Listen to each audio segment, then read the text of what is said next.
Hi, welcome to the Scent Advocate. Tonight we're talking, there we go. Tonight we're talking about fragrances that are commercially appealing in the niche and indie worlds. I kind of started out thinking about fruity florals, and as I was making my notes and kind of grabbing fragrances from my collection to talk about, I realized that they all had something in common, and that was the idea, for me at least, of commercial appealing notes and accords. So I decided to go with that as a theme for tonight. And you let me know if I hit the nail on the head. I think if you are a collector and you're like me, and you have a lot, you may have people in your life coming up to you and saying, hey, I'm really interested in something other than mainstream fragrances. What do you recommend in the niche or indie spaces? And I get that question all the time. And these are some of the fragrances I go to.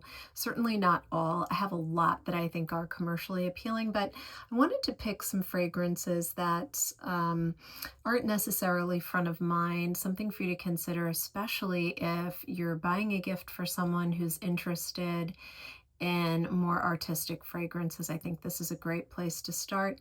Most of these are unisex. Some of them lean a little bit feminine, so I thought about doing a follow-up video on masculine leaning unisex fragrances that are also commercially appealing. So let me know in the comments if that interests you, and if so, I'll do it.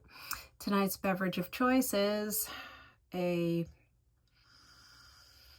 domestic organic cab. Mark gets headaches from tannins, and so, hey, it's fine. The things we do for love, right? Let's jump right in. The first fragrance for this evening really inspired the entirety of the video. This is La Ravissante by MDCI, and look at that beautiful lady in the portrait on the sticker. So who is that? Her name is Juliette Recamier, and this is a painting by Francois Gerard. She was a famous beauty and socialite of the early 1800s. She, legend has it, married a relative so that she could inherit or something along those lines. I don't know for sure, but that is what I read.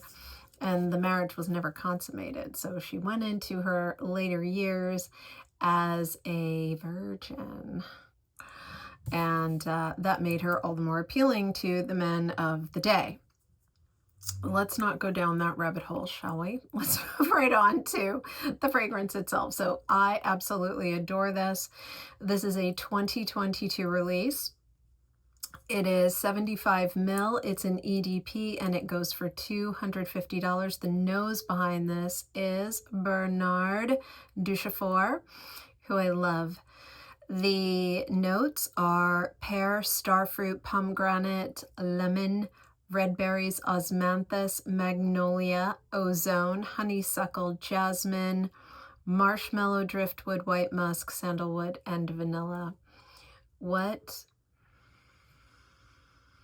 a beautiful fragrance. Wow. I just don't know how anyone doesn't love this, whether you're wearing it or smelling someone who is. This is so beautiful. It's complex. It's got a backbone to it. It has so much going on, but it is undeniably commercially appealing. I think it's because the osmanthus meets the marshmallow, meets the vanilla, meets the musk. And there's a little hint of a zippiness, especially in the opening, and that is the pomegranate and the lemon, I think. Don't think in terms of raspberries or kind of cliche red berries. It's all beautifully blended together to give you its own kind of feel. This makes me think of, if you like Mademoiselle, Chanel Mademoiselle. This is probably going to be right up your alley. This is really gorgeous. It's not the same. It's definitely different, but it's got a quality to it that is not dissimilar to Mademoiselle. Very special, very fruity floral, which I think is generally appealing. So this is Le Ravissant, which I think means like the ravishing person in French. Let me know in the comments if you speak French. I absolutely do not. And this is MDCI. All right, moving on. We've got, another, I just don't know how anyone could resist this. It is Liqueur d'Osmanthus by DeGraal. Okay, so this fragrance is a 50 ml. It is a 2024 release. It's an EDP and it goes for $165. The nose behind this is Nabil Duridi. The notes in this are candied citrus, Divana, Osmanthus, tonka bean, heliotrope, musk. And it's, oh gosh, it's beautiful. So candied fruit, absolutely. It's got a brightness, a happiness, a youthful verve. It's very well balanced with that Divana, which to me sometimes can come across as a little bit bitter, but here it just makes everything perfect. It just balances things out. The heliotrope gives it an approachability, a softness. The musk is absolutely a white musk, like an ambrette. It's not animalic in the least. It's a fruity floral. It's sweet.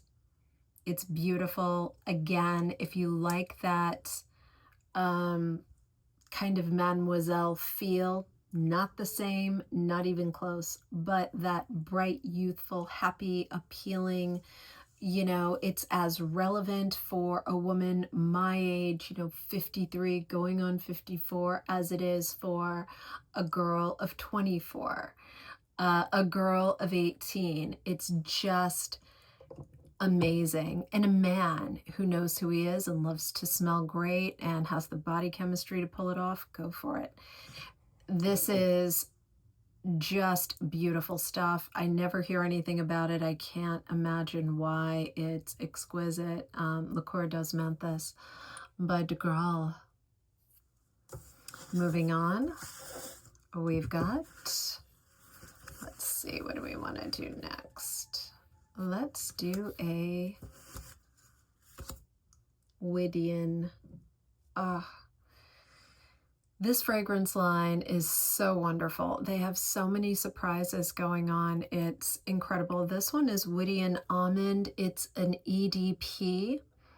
It is 100 ml. It goes for $185. The notes in this are mandarin, raspberry, plum, pink pepper, coconut, peach, almond, tuberose, orchid, honeysuckle, orange blossom, violet, patchouli, ambrette, benzoin, vanilla, and musk. And wow.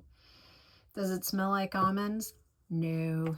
That's the one thing about this line. The names can be deceiving, and I think in this one it's especially the case. There's almond in it, sure. But if you didn't tell me there was almond in it, I might not know. There's definitely a coconut anchoring it, but it's not, you know, a sickly sweet coconut, like a candied coconut. Oh no, this is dry and yet oily and rich. The raspberry, I can barely detect. The plum, the darkness of the plum is definitely there. Pink pepper adds brightness. The heavy, waxy orchid is there. Violet adds that kind of dry, powdery feel. The ambrette, it's tough to detect, but I guess it makes sense. A little bit of that benzoin, you know, resinous thing going on. It's stunning. It's stunning. It's absolutely beautiful. And it's hard to imagine how anyone wouldn't fall instantly in love with this. This is something that I reach for all the time. It's a very easy reach. It's perfect day or night. It's perfect for any occasion, any season. And it's definitely a bit feminine leaning, but not as much as some of the other fragrances. So it's in the middle, but oh my goodness. This is just universally pleasing. If you were pressed to get a gift for someone who wanted to explore niche fragrances, I would definitely recommend this. I don't think the price is bad given the 100 ml size for $185. Today's prices, I think that's pretty good for niche. And you know, the longevity, the projection, fabulous, gorgeous stuff. Nobody doesn't like this. If you're the one, let me know in the comments. I'm just kidding, really. If you don't like it, that's totally fine. But do let me know in the comments, because my gosh, it's hard for me to imagine anyone not liking this. But I respect all points of view. And if you're the one, let me know. This is Almond by Widian. Okay, moving on. Let's go to Ballerina by Moresque. Here we go. Beautiful bottle, by the way. This looks hand painted to me. I love it. It's got a little medallion on the top and just a big kind of heavy bottle. I love that quality. I've used quite a bit of this. You can't see because it's opaque, but this is a 50 ml. It's an EDP. It's a 2020 release, and it goes for $365, which is a beastly price, I admit, but it's beautiful stuff. The notes in this are white peach, tangerine, ginger, cotton candy, rose, angelica, ylang ylang, orris, musk, ambrette, tonka bean, amber, and olibanum. This has something of a clean accord going on, slightly soapy. I stepped out of the shower and put on a gourmand fragrance, and it's just kind of melding with the soapiness of whatever I used to wash when I took my shower. The ylang ylang is very muted, so don't go thinking this is a heavy yellow floral. It is not. The orris lightens it up a bit from the ylang ylang, I think. Again, just going kind of for balance. And the olibanum, you know, that heavy kind of resinous feel is lightened up by the orris as well. The ambrette is, you know, a lighter kind of vegetal expression of musk, and that lightens it up too. So does the ginger and the white peach. The cotton candy is definitely there. If you don't like sweet, this may not be for you, but this otherwise is universally pleasing. It's so pretty.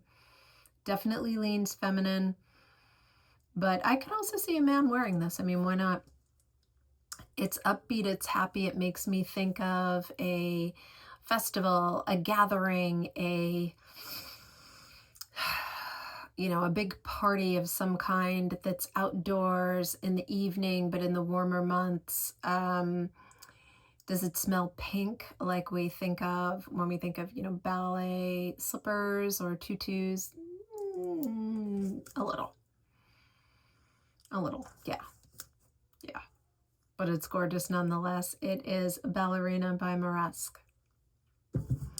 Moving on, we've got, let's do one I absolutely adore and I don't hear a ton about, but it is a shame, and I'm about halfway through it. It's Rima 11 by Carner, Barcelona. Oh, this one is a gem, and I don't think you could go wrong giving this to someone. Oh gosh, I love this. I love it so much. It's so beautiful. This is a 50 ml 2013 release. It's an EDP and it goes for $125. The nose behind this is Sonia Constant.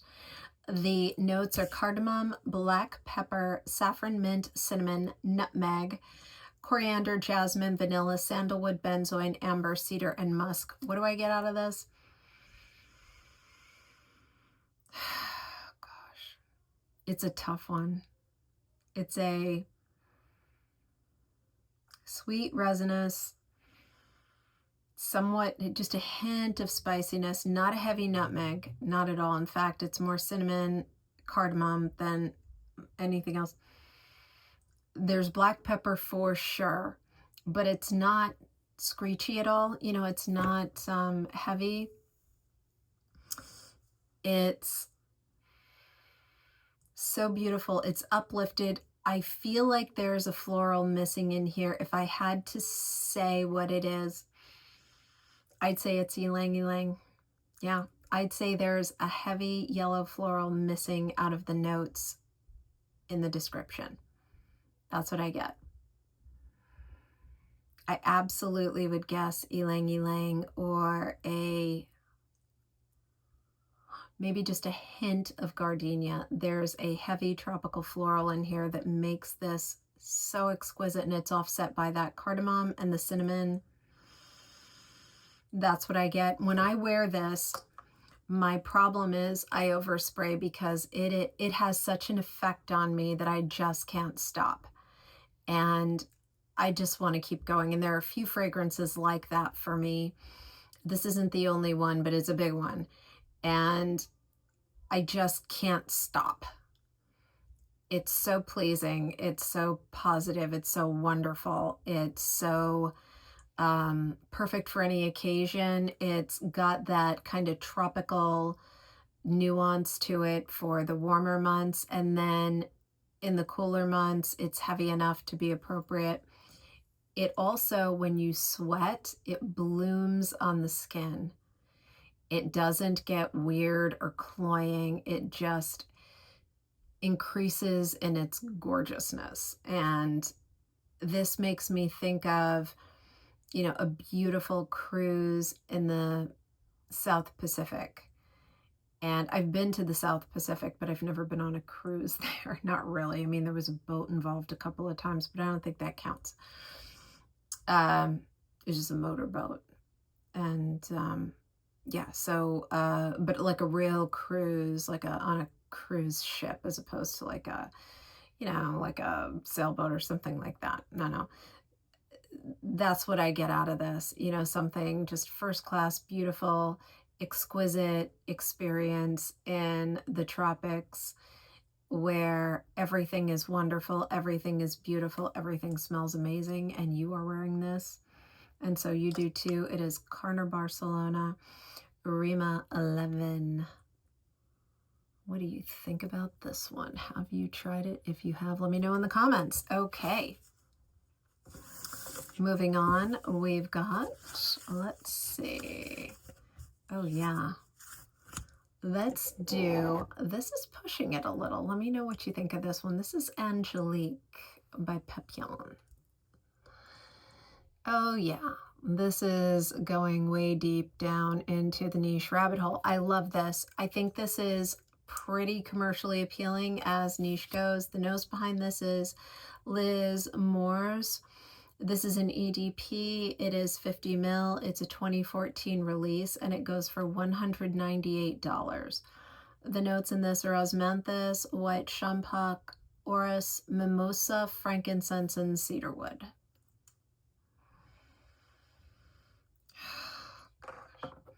There is the slightest hint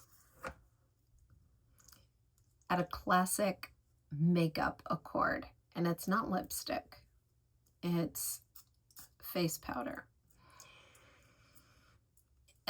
Years ago, my grandmother used to use a certain brand of face powder, and it had a big buff puff in it. It was about yay big, and it had, you know, a top that lifted off, and then the inside was like this kind of loose powder, and it was like flesh colored, kind of beigey.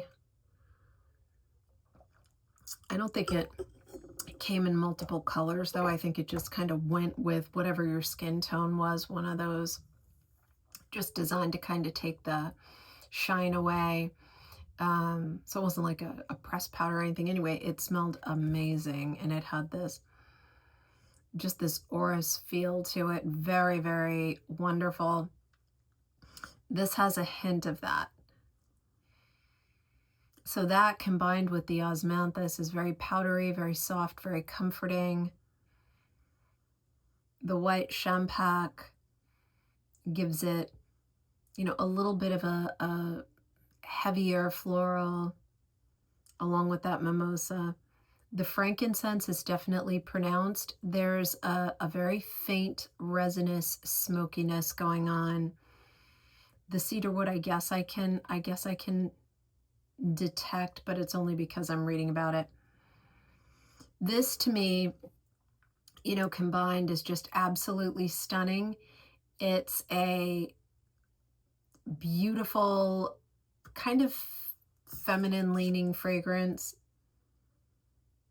Very pretty, very uplifting, appropriate for any time of the year. That's one of the things I love about it. It's just got this, you know, easy grab feel. And for a niche fragrance, especially from this house, which has some really artistic fragrances that push the envelope a bit, really a great choice, I think, and worth exploring if someone is interested in, you know, taking that step into the niche world. It is Angélique by Papillon. Moving on, we have a favorite that I absolutely love, and I don't hear anything about. It's a classic. It's from the House of Rochas. It's a Mademoiselle Rochas. Oh yes, gorgeous stuff. This is a classic fluty, listen to me, fruity floral. It is a fruity floral by Anne Flippo. So you know it's good. This is a 90 ml. It is a 2017 release. I believe it's an EDP. It is an EDP. And this goes for a whopping $37. In my opinion, that cannot be beat. This is gorgeous. So this is candy, apple, black currant, orange, lemon, rose, jasmine, vanilla musk, and ambergris.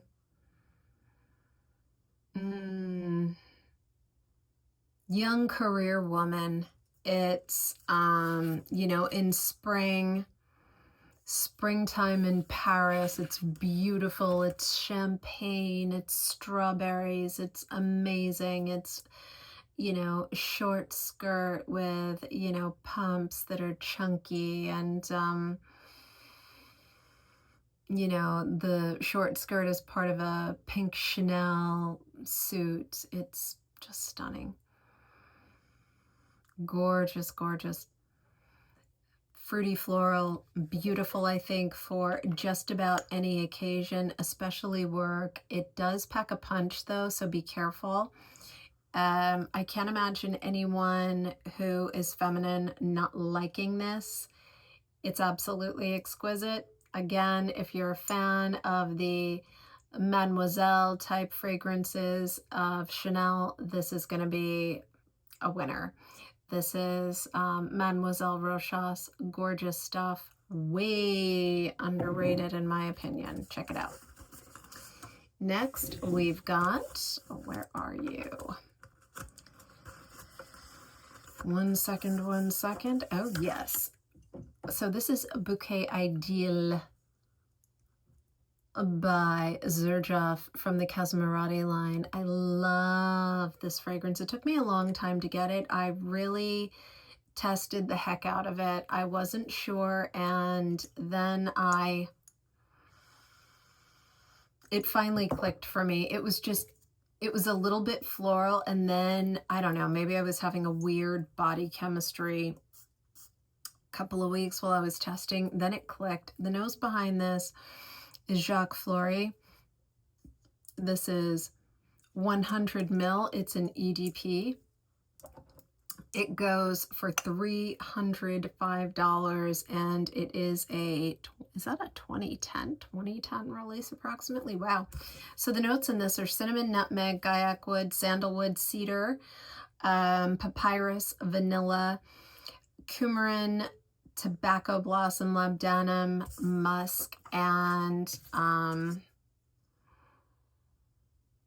this is, that papyrus really comes through in the opening. It dries down, but don't let that scare you because it's not a green, crackly type fragrance. The green dies down. The tobacco blossom kind of grows out of it and gives it a sweet wetness with a depth that only wet tobacco and tobacco flowers can give you. If you know, there are so many wonderful, by the way, there used to be, I guess I should say, beautiful tobacco blossom fragrances out there. I absolutely love them. I should probably do a video just for that, but this gives you a nod in that direction. Sandalwood is very, very muted here. Nutmeg, can barely detect it. Cinnamon, a little bit more.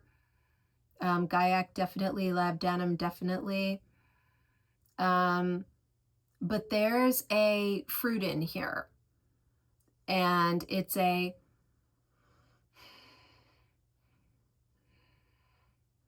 What is the fruit in here? Peach. I'm going to go out on a limb and say it's a peach. It's a nice ripe peach. A stone fruit. A fleshy stone fruit for sure. Mixed with vanilla. That's what you get along with the florals in here and the wood. There's even a hint of like a lactonic accord. Really beautiful. Hard for me to imagine someone not loving this. So if they were interested in taking a journey down the niche rabbit hole, this would be, to me, a very safe purchase, especially for, you know, a more feminine person. I think this would be fantastic. This is Bouquet Ideal by Xerjoff. Next, we've got, all right, let's go for Chabot Lumiere de Venise.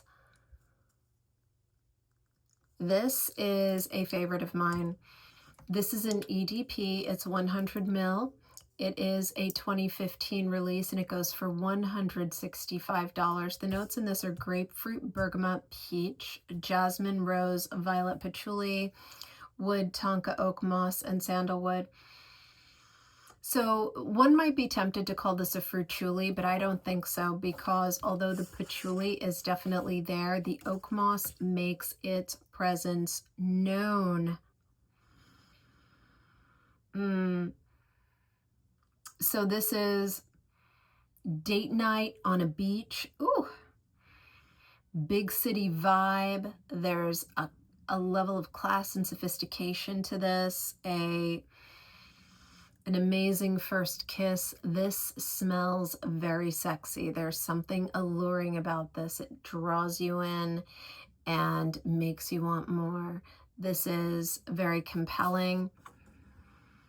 And I think it's the fruits meet the florals, meet that oak moss, just kind of take it to a different level of sexiness.